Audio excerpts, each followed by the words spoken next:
At Cornhusker Auto Center, bragging is not our style, but that doesn't mean our customers can't. Great people, easy transaction, went out of their way to help. Thank you. Amazing place to buy a vehicle. Great staff all around. I would recommend Cornhusker Auto to anyone. Timeout!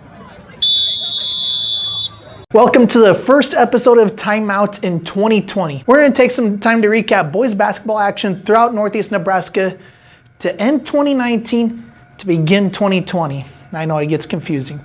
Let's start off with the city teams. Norfolk High won a couple of games out at the Heartland Athletic Conference Tournament, trying to maintain that momentum against Lincoln Southwest here over the weekend. Tyson Stelling, 21 points. Kellen Herman, 12. Cameron Eisenhower added 11. The only problem is that's all but 2 points that the Panthers scored. They fell 56-46 to Lincoln Southwest. Norfolk High will host Kearney later this week in a battle of teams that were in the GNAC, now are in the HAC.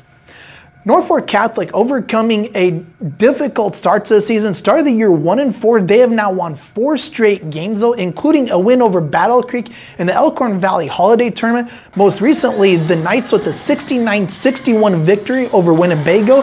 And also Norfolk Catholic, above 500, will host a preseason ranked Wayne team later this week. Lutheran High Northeast compete in the second of 3 tournaments over this past weekend. They got third at the green bracket of the shootout on the Elkhorn over in Wisner. They ended that turn with the win over Pierce, and they were in the Lutheran Invitational here over the weekend. Got a big win over Heartland Lutheran, fell 59-41, however, to Omaha Concordia, playing up a class into Class C1. The Eagles, however, will also be in the Wausau Post-Holiday Tournament here this weekend. Also in that tournament is Osmond, a team that's still undefeated, really has kind of flown under the radar a little bit, even though they're the defending D2 runner-up. A couple of other holiday tournaments in action to end 2019, begin 2020, kind of in that kind of weird time.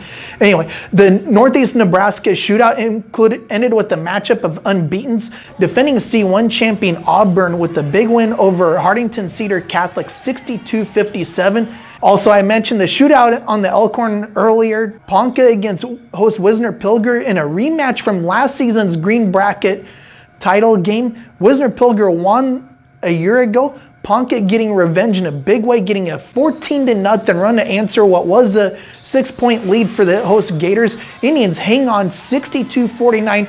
Here's Ponca coach Adam Pulaski. We got after him in the press a little bit today, and I was surprised how much success we had against the press break, which I'm sure he'll be frustrated about, and they'll get better at, But yeah, they're just always well-coached, tough, physical kids. Wisner-Pilger had big nights from a couple players, especially in the rebounding category. Colby Heller, 18 points, 10 rebounds. Dylan Kneifel, 13 points, 8 rebounds, and a couple of blocked shots for the Gators.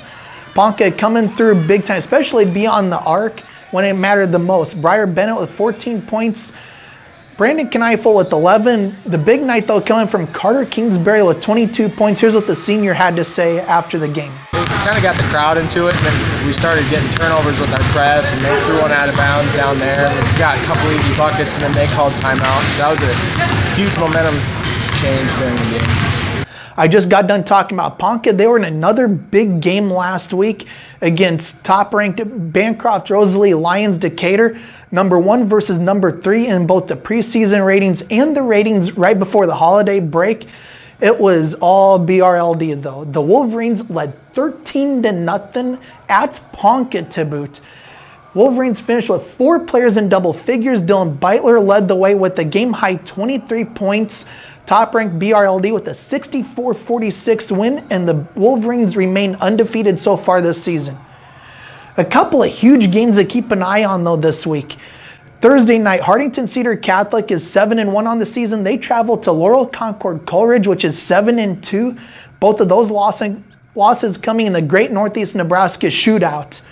Also, I mentioned earlier the Norfolk Catholic Wayne game. These are 2 teams that have really been coming on of late.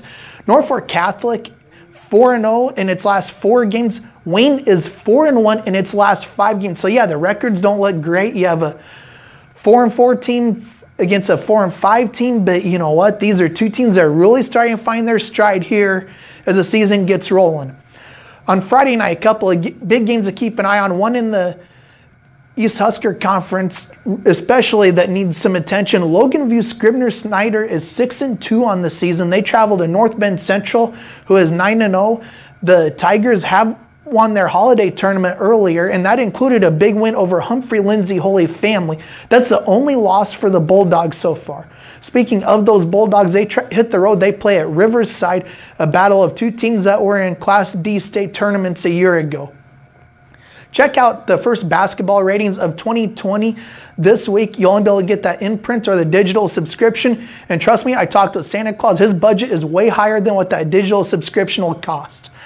I'm Nick Bench, and thanks for taking a time out with us.